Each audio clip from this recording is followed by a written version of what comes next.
welcome back to G4's Holiday Hit List, your guide to the games that you should be demanding this holiday season. I'm Grunberg. When the boys at id Software released a little ditty called Wolfenstein 3D in 1992, little did they know that they were starting a revolution in video games that continues to today. Arguably, the shooter is the most popular genre in the video game world. Almost every PC owner has a copy of Half-Life laying around somewhere. So guess what? We're about to delve into the diverse world of the shooter.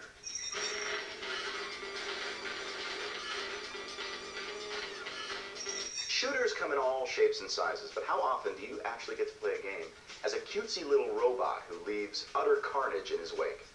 Check out Metal Arms, a glitch in the system. Oh, a game that took us off guard, it was called Metal Arms.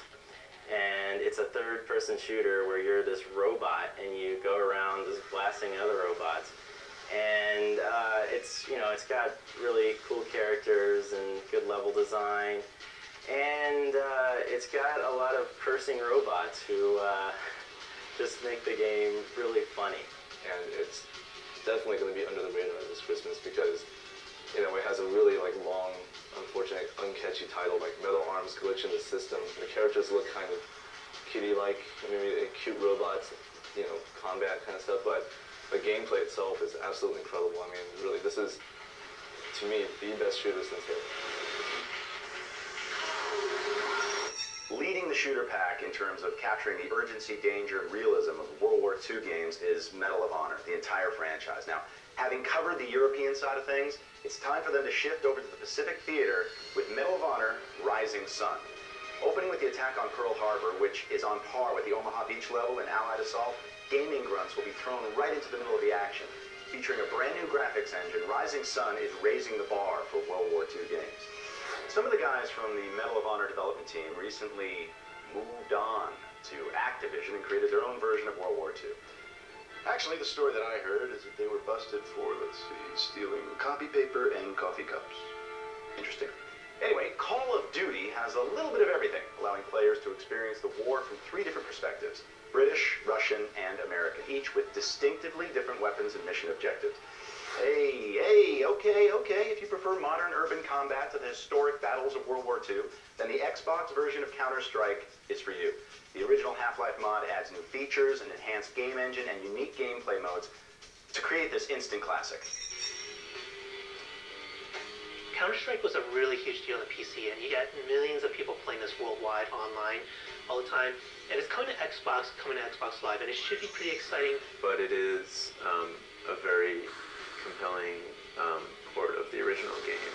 It gets everything right that the original did, and there's a reason why that's the most popular game in the world. I think Counter-Strike has a shot of, taking some of the SOCOM players away, but I think Microsoft or Valve, they really need to make sure that the game is sort of more catered towards console.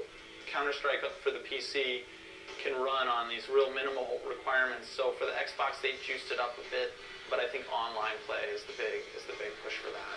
A really realistic game, all about, tactics and real weapons and stuff like that.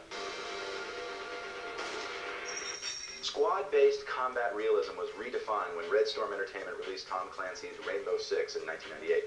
The ultra-realistic shooter introduced gamers to the same procedures that covert ops teams used in real life, and now that realism comes to consoles in Rainbow Six 3. Utilizing the Splinter Cell game engine while incorporating the Unreal Engine for lighting effects, you'll be in charge of an elite squad of UN specialists charged with a variety of missions ranging from search and destroy to drop and deploy. This Xbox title lets you not only embark on single-player missions, it also allows you to go online with Xbox Live.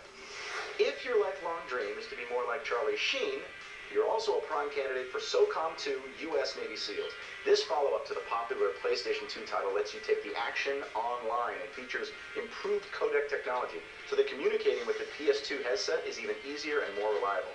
There are also 12 single-player missions ranging from Albania to Algeria as you undertake the most dangerous tasks the Navy has to offer. SOCOM 2 is a PlayStation 2 exclusive. While SOCOM 2 is influenced by the real-life exploits of the Navy SEALs, 13 draws its inspiration from a Belgian graphic novel and uses cell shading to make it happen. 13 is a really stylish cartoon-looking cell-shaded video game, first-person shooter. and it looks really cool, and it plays a little bit like the old 007, GoldenEye 007 game for the Nintendo 64, but it's a bit tough. 13 is very stylish. It has the ambiance of like a graphic novel. The voices so far are done really well, especially Adam West. I think the first thing that you notice about 13 is definitely the visual presentation. It's got this comic book style that really works, even down to, you know, if there's an item that you need and you walk near a cabin that has it in it, a little window will pop up, like in a comic book, and show the item like on the desk or something.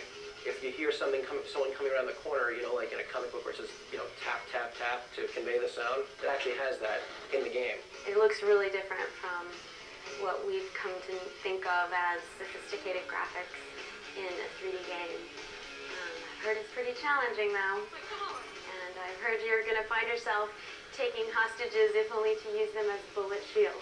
A coward's move, but you do what you gotta do. No, don't shoot! Most people have fond memories of their youth, when their biggest concern was who's going to get the most gifts during the holiday season. But for some, the fondest memories come in the form of the 8-bit variety, like the NES. Remember this classic, huh? When this was considered unsurpassed feat of technology. Well, we asked a few of our game experts to share some of their memories of games of Christmas past. Christmas for me as a kid was all about getting video games. The feeling you got when you got a new game and just, you know, you played it for weeks and weeks and mastered it and just loved it. My earliest memory of really wanting a game for the holidays was Wizardry on the Apple II. Unfortunately, I didn't quite get it. I think I got a Huffy.